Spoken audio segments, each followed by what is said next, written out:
बिस्मिल्लाहिर्रहमानिर्रहीम। Today's topic of discussion is revision of chapter number 51। इस chapter के अंदर हमने रिसेप्टर्स को देखना है, जो ऑफ कोर्स फोटो रिसेप्टर्स होते हैं। फोटो रिसेप्टर दो टाइप के होते हैं, रॉड्स एंड कॉन्स। रॉड्स का मेन फंक्शन है डिम लाइट या नाइट विजन, जबकि कॉन्स का फंक्शन है डे विजन और कलर विजन। अब रॉड्स एंड कॉन्स साफ बात है रेटिना के अंदर होते हैं, तो रेटिना की लेयर्स के बारे में पता होना चाहिए। रेटिना की 10 लेयर्स होती हैं। उन 10 लेयर के नाम कुछ इस तरह से हैं, या आपने हिस्टोलॉजी में भी पढ़ा होगा कि सबसे आउटर मोस्ट लेयर उसको बोलती है retinal pigmented epithelium, then comes rods and cones outer layer, then comes external limiting layer, then comes outer nuclear layer. जो पहली लेयर है पिगमेंटेड लेयर, इसके अंदर पिगमेंटेड सेल्स देखने को मिलते हैं, जिनके अंदर विटामिन ए काफ़ी ज़्यादा स्टोर होता है। ये vitamin A rods and cone के साथ इंटरचेंज होता है, और आपने पढ़ा होगा कि विटामिन ए असल में विजुअल साइकिल के अंदर इन्वॉल्व होता है। इस विजुअल साइकिल को बोलते हैं वाल्ड विजुअल साइकिल। दूसरी लेयर है रॉड एंड कॉन। यहाँ पे रॉड्स एंड कॉन्स देखने को मिलते हैं, इनकी प्रोसेसेस देखने को मिलती है। ठीक हो गया। फिर इसके बाद बारी आती है external limiting membrane. External limiting membrane ये असल में रॉड्स एंड कॉन्स की को सेपरेट करती है इनके सेल बॉडी के साथ, इनके प्रोसेसेस को सेपरेट करती है इनकी सेल बॉडी के साथ। तो आपको प्रोसेस नजर आ रही होगी, और इनकी जो सेल बॉडी होती है वो आउटर न्यूक्लियर लेयर में, और जो सेपरेट करने वाली मेम्ब्रेन है वो external limiting membrane.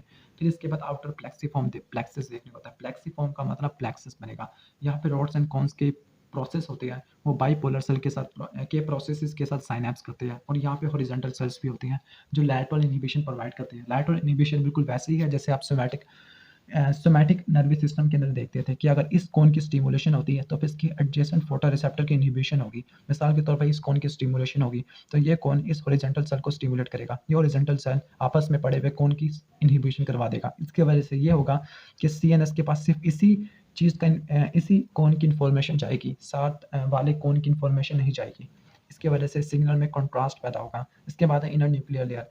Inner nuclear layer में आपको मैक्रिन सेल्स, बाइपोलर सेल्स ही देखने को मिलती हैं, जबकि इंटरप्लेक्सिफॉर्म लेयर में वही लैटरल इनहिबिशन, लेकिन यहाँ पे लैटरल इनहिबिशन मैक्रिन सेल से प्रोड्यूस की है। तो ये लेयर्स सारी हो जाती हैं। अब इसके अंदर अगर आप देखते हैं जो रेटिना का जो सबसे सेंटर वाला पोर्शन होता है उसको बोलते हैं फोविया सेंट्रालिस। रेटिना का सबसे सेंटर वाला पोर्शन, अगर रेटिना को देखें तो ये रेटिना का जो सेंटर वाला पोर्शन होता है उसको बोलते हैं मैक्यूला लूटिया, क्योंकि ये येलोविश कलर होता है। यहाँ पर कॉन्स काफ़ी ज़्यादा होती हैं। इस मैक्यूला का भी सेंटर वाला स्पॉट उसको बोलते हैं फोविया। यहाँ पर कॉन्स सबसे ज़्यादा होते हैं, और ये वही एरिया जहाँ पे सबसे ज़्यादा विजुअल एक्यूटी होती है। तो ये विजुअल एक्यूटी जब हम पेरिफेरी की तरफ जाते हैं तो ये विजुअल एक्यूटी कम होती रहती है, लेकिन जब सेंटर की तरफ आती है ये विजुअल एक्यूटी बढ़ती रहती है, क्योंकि विजुअल एक्यूटी असल में कॉन्स की वजह से होती है, और सेंटर में कॉन्स ज़्यादा होते हैं, ब्लड वेसल्स काफ़ी ज़्यादा ना होने के बराबर होती है, जिसकी वजह से फोविया के अंदर सबसे ज़्यादा शार्प क्लियर इमेज बनता है। तो आपने ये रट्टा मारना है कि फोविया सेंट्रालिस के अंदर सबसे ज़्यादा विजुअल एक्यूटी होती है। और इसकी रीजन क्या है? इसकी रीज़न यह है कि यहाँ पे जो कॉन्स होते हैं वो काफ़ी लॉन्ग स्लेंडर होते हैं। दूसरी बात, यहाँ पे जो blood vessels, ganglionic cell layer, inner nuclear layer और प्लेक्सीफॉर्म लेयर नहीं होती, जिसकी वजह से शार्प इमेज गिरता है कॉन्स के ऊपर, क्योंकि लाइट ने सबसे पहले जाना है इन लेयर्स को क्रॉस करना है। लाइट ने सीधा यहाँ पे नहीं गिरना, बल्कि लाइट ने यहाँ से जाना है लेयर्स में। तो अगर यहाँ पे गैंग्लियोनिक सेल लेयर नहीं होगी और यहाँ पर इनर न्यूक्लियर लेयर या दूसरी न्यूक्लियर लेयर नहीं होगी, तो फिर लाइट सीधा गिरेगी कॉन के ऊपर। जब सीधा कॉन के ऊपर गिरेगी तो फिर शार्प इमेज देखने को मिलेगा। That is why fovea centralis have maximal visual acuity. अगर हम देखते हैं रॉड एंड कोन के फंक्शनल पार्ट को, तो रॉड एंड कोन के आपके कुछ फंक्शनल पार्ट नजर आ रहे होंगे। एक इसका आउटर सेगमेंट, इसका इनर सेगमेंट, और मैंने आपको बताया था कि जो प्रोसेसेस या सेगमेंट्स होते हैं वो न्यूक्लियस से सेपरेट होते हैं एक मेम्ब्रेन के जरिए, जिसको बोलते हैं आउटर लिमिटिंग मेम्ब्रेन। फिर एक साइनेप्टिक बॉडी। इनके फंक्शन क्या होते हैं?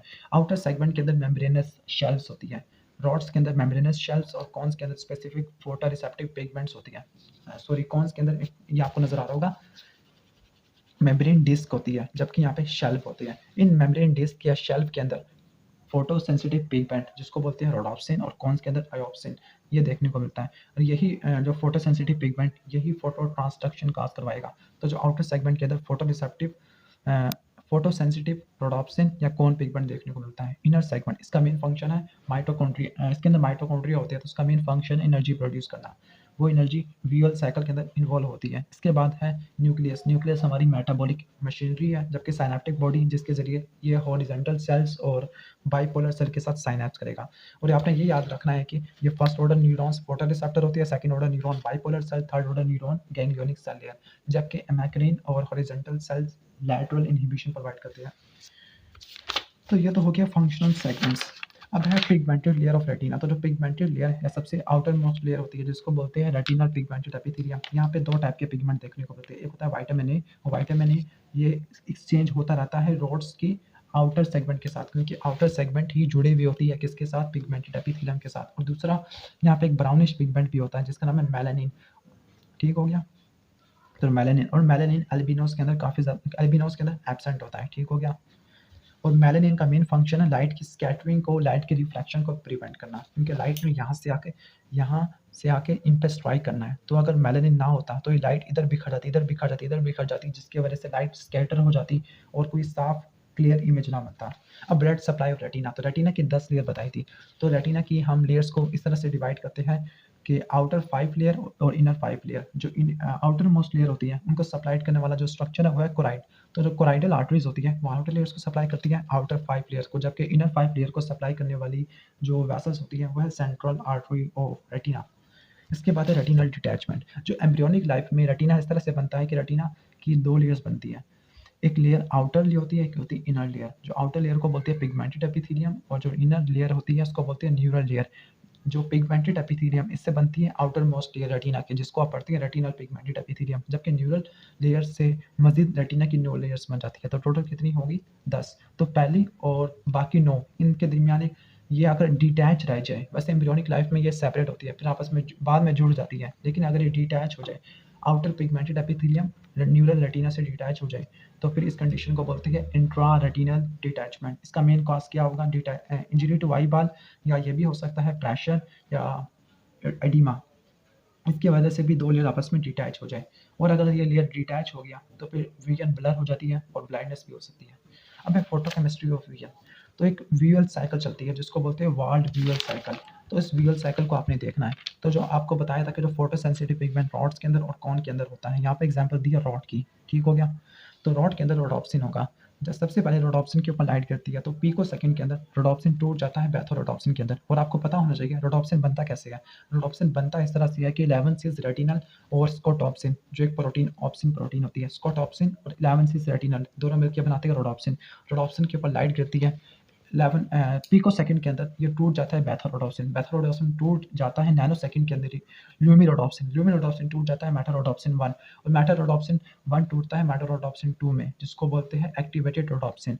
फिर मेटारोडोप्सिन 2 दोबारा टूटता है स्कोटॉप्सिन के अंदर और आल ट्रांस रेटिनल के अंदर। तो आपने देखा कि ये साइकिल स्टार्ट हुई थी 11 सिस रेटिनल से और खत्म कहाँ पे हुई 11 आल ट्रांस रेटिनल।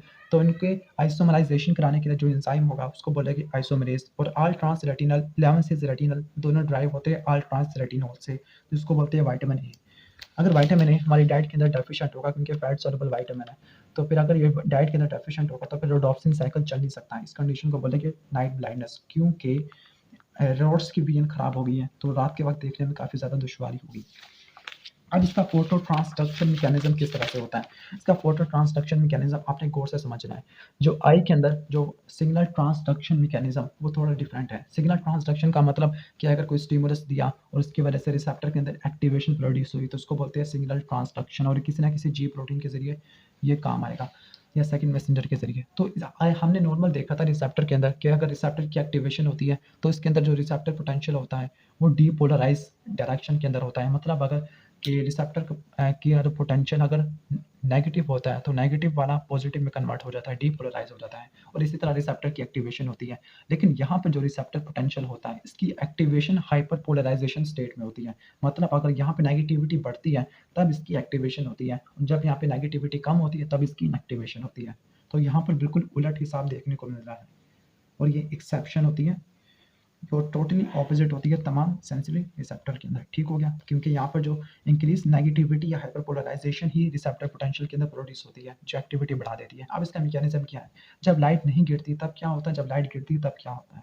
नॉर्मली ये इसका आउटर सेगमेंट है, ये इसका इनर सेगमेंट। तो इनर सेगमेंट के अंदर सोडियम पोटेशियम एटीपीएस पंप जो एटीपी ले रहे हैं माइटोकॉन्ड्रिया से, तो वो सोडियम को बाहर और पोटेशियम के अंदर, जो पोटेशियम लीकी चैनल से पोटेशियम बाहर चला गया, और पोटेशियम को वापस जाने के लिए कुछ स्पेशलाइज्ड चैनल्स होते हैं जो साइक्लिक जीएमपी के ऊपर डिपेंडेंट होते हैं। जब साइक्लिक जीएमपी इनके ऊपर लगेगा तो पोटेशियम अंदर आता रहेगा। ठीक हो गया। इसकी वजह से एक पूरा पोटेंशियल डिफरेंस मेंटेन होता है और तकरीबन होता है -40 का। रेस्टिंग स्टेट के अंदर -40 का मेम्ब्रेन पोटेंशियल देखने को मिलता है। लेकिन जब लाइट गिरती है तब क्या होता है, जब लाइट गिरती है तो जो मेटा-रोडोप्सिन 2 है जिसको बोलते हैं एक्टिवेटेड रोडोप्सिन, तो वो एक जी प्रोटीन को एक्टिवेट करता है जिसका नाम है ट्रांसड्यूसिन। ट्रांसड्यूसिन साइक्लिक जीएमपी फॉस्फोडाइएस्ट्रेस को एक्टिव करती है। जब साइक्लिक जीएमपी फॉस्फोडाइएस्ट्रेस की एक्टिवेशन होती है तो फिर ये साइक्लिक जीएमपी को तोड़ देता है। जब साइक्लिक जीएमपी टूट जाएगा तो ये वाले चैनल काम नहीं करेंगे। जब ये वाले चैनल काम नहीं करेंगे तो वो पोटेशियम जो सेल से निकल चुका था वो सेल के अंदर वापस नहीं आएगा। जब वो सेल के अंदर वापस नहीं आएगा और आपने पॉजिटिव चार्जेस सेल से लूज़ करवा रहे हो लेकिन गेन नहीं करवा रहे, तो सेल के अंदर नेगेटिविटी बढ़ जाएगी। जब नेगेटिविटी बढ़ जाएगी -70 पर तो रिसेप्टर की एक्टिवेशन होगी, लेकिन इस बार ये हाइपरपोलराइजेशन स्टेट के अंदर हुई है। ठीक हो गया? तो इस वजह से ये ऑपोजिट कंट्रोवर्शियल रिसेप्टर पोटेंशियल देखने को मिलता है। अब यहाँ पर एक इम्पोर्टेंट क्वेश्चन ये भी आता है कि एक्साइटेशन कैस्केड। अब आपको ये पता होना चाहिए कि रॉड्स की सेंसिटिविटी काफ़ी ज़्यादा है as compare to cones. Sensitivity इस तरह से कि अगर थोड़ा-सा लाइट का स्टिमुलस भी होगा, वो ज़्यादा रॉड्स को स्टिमुलेट करवा सकता है। किस तरह से? अब आपने यहाँ पे देखना है, एक फोटोन ऑफ लाइट होती है, वो एक इलेक्ट्रॉन को एक्टिवेट करवाती है 11 सिस रेटिनल के अंदर। ठीक हो गया? क्योंकि लाइट नहीं गिरना है, लाइट के अंदर फोटोन और 11 सिस रेटिनल के अंदर इलेक्ट्रॉन। इलेक्ट्रॉन की एक्टिवेशन, एक फोटोन ने एक इलेक्ट्रॉन की एक्टिवेशन करवाई और उसकी वजह से एक मैटर एडॉप्शन 2 बना। जब एक मैटर एडॉप्शन 2 वो एक एंजाइम के तौर पे काम करेगा, वो बहुत सारे ट्रांसड्यूसिन को एक्टिवेट करवा देगा।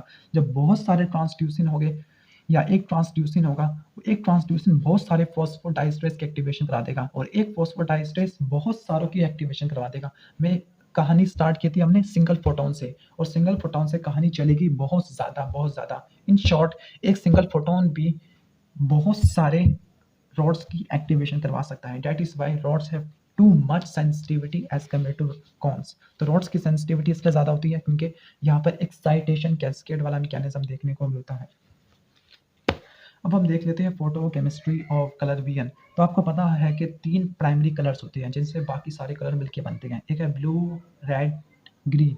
ठीक हो गया? तो इनका एक स्पेसिफिक एब्जॉर्प्शन स्पेक्ट्रम होता है, मतलब कि एक स्पेसिफिक वेवलेंथ के ऊपर ये पीक शो करते हैं। ये कोन मिसाल के तौर पर कि जो ब्लू कोन होते हैं उनकी पीक आती है तकरीबन यहाँ पे लिखा हुआ है कि 445 पे आती है, जबकि जो 535 पे ग्रीन कोन की और रेड कोन की 570 और ये स्पेसिफिक वेवलेंथ वाली लाइट को एब्जॉर्ब करके अपनी पीक शो करते हैं और इसी तरह लाइट की कोडिंग होती है।